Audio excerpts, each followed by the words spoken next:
is built for PC builders who want the right mix of power, style, and practicality. With modern features, clean aesthetics, and strong cooling support, it's designed to take your gaming setup to the next level.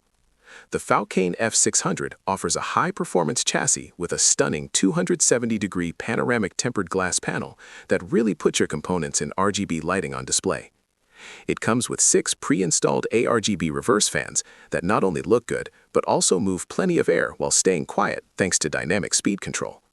Inside, you get support for multiple motherboard sizes, plus room for a 360mm radiator, giving you enough flexibility for both mid-range and high-end builds.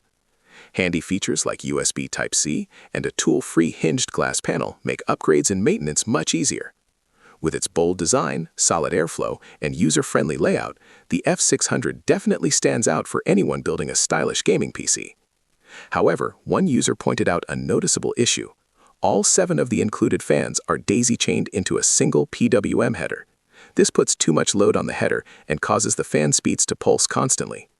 When tested individually, each fan worked fine, so the problem comes from them all being connected together. Splitting the fans across multiple PWM headers would easily solve this and give much smoother speed control. Overall, the F600 has a lot going for it, but the fan setup holds it back from reaching its full potential. With a small change from the manufacturer, this case could easily become a top pick for many PC builders. If this helped you out, hit like and subscribe.